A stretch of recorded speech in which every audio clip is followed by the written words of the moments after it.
by the Montana Television Network. Montana This Morning continues on Montana's News Leader. A busy day ahead for Secretary of State Mike Pompeo as he tries to convince foreign leaders that President Trump's deal with North Korea is a good one. I'm Laura Podesta. I'll tell you the one topic that was avoided during discussions. I'm Emma Hamilton in Bozeman, and coming up, I'll tell you what the Bozeman School District has been working on and how the community efforts have been essential. Good morning to you and welcome to your Thursday. It is 6:30. I'm Missy O'Malley with Chet Lehman. Matt Elwell will be along with our forecast in just a moment. Our top story for you now. It's already been a busy day for Secretary of State Mike Pompeo. He sat down this morning with the foreign ministers of Japan and South Korea. As CBS News' Laura Podesta tells us, he's trying to convince them that President Trump's deal with North Korea is a good one.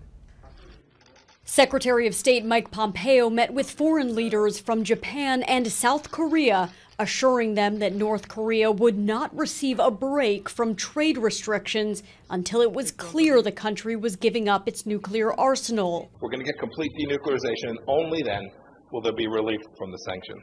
There was, however, no discussion in the meeting about the president's decision to suspend coordinated U.S. and South Korea military drills. I believe that this is an issue to be further consulted and coordinated between the military authorities of Korea and the United States. Pompeo also addressed skepticism about President Trump's recent tweet, "Everybody can now feel much safer than the day I took office. There is no longer a nuclear threat from North Korea." A sitting American president sat down with the leader of the Democratic People's Republic of Korea and had a blunt conversation about the changes that would need to be undertaken in order for North Korea to rejoin the community of nations. When he talked about the reduction in threat that followed from that, it was with eyes wide open. Pompeo said the U.S. hopes to achieve major nuclear disarmament of North Korea by the end of President Trump's first term in office. Laura Podesta, CBS News, New York. Secretary Pompeo will now meet with China's president and foreign minister in Beijing before he makes his way back to the United States. So, busy trip for the Secretary of State. No doubt about it. That's your job. Yeah. Crazy. I mean, fascinating. Just awesome. I feel like our own meteorologist has been pretty busy lately. Matt's been. He has been. Jumping, jacking numbers He's given us all an over the absolutely place. beautiful Thursday. Yeah, so far temperatures have been fairly mild early on. Right now, 40s near 50 degrees for most of us. We do have a few showers showing up on radar. I don't think much of that's hitting the ground. If it is, you're talking delayed wipers for the most part. Mild morning for us. Look for a few clouds, a slight breeze for the afternoon. It looks like the cooler conditions, at least here into early next week. We'll talk more about your complete forecast in just a few minutes. Thank you so much, Matt. Now 6:32. This is an interesting story here. Last Monday was a very scary morning for the Druckenmillers, who awoke to an attack on their family goats at their home in Belgrade. MTN's Caitlin Corbett spoke with the family, who tells us how they are recovering. And we must warn you, some of this material you're about to see is very graphic. Laying in bed sleeping, and I heard screams, screams of the goats, and at first it didn't register, but then I knew what it was. It was the screams of Druckenmiller's 4 baby goats as they were brutally attacked by a neighbor's 2 hybrid wolf dogs in the early morning hours. We first came out to the pen and saw that there was something in the pen harming the goats. It was just incredulous to me. I never, ever, with this kind of setup, I never expected that that would happen. The Druckenmillers felt they had done everything in their power to keep their goats safe, including building this 5-foot-tall twisted wire fence to keep predators out. But it still wasn't enough.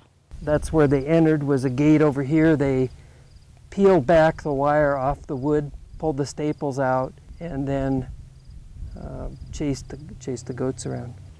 The goats were, really badly shook up. They were badly bitten. I tried to get them out of here so that they would not cause any more damage. Druckenmiller tied the 2 dogs up near his garage and waited for their owners to arrive, along with the authorities. 3 of the goats underwent surgery and are now recovering, but little Itty Bitty, the family's lone Nubian goat, wasn't so lucky. It's played a really heavy toll on us as a family. We don't even know how to tell my grandson that his goat died last night. He's only 3 years old. Kids don't understand that. The case is now in the hands of the Department of Livestock, determining if there are grounds for euthanization of the 2 dogs. The Druckenmillers have since added extra layers of protection, including another gate, a stopper to the main gate, and a pistol. But despite these extra precautions, the fear still lingers.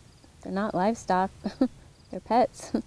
They're just part of us now. And I just don't want to live in fear of this ever happening again, because it was so traumatizing for them and for us, and continues to be. In Belgrade, Caitlin Corbett, MTN News.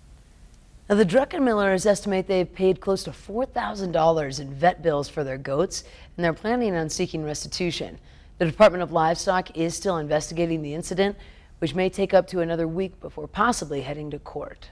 In other news this morning, puppy lovers beware. Internet scammers have turned at least one Belgrade woman looking for a new pet into a victim.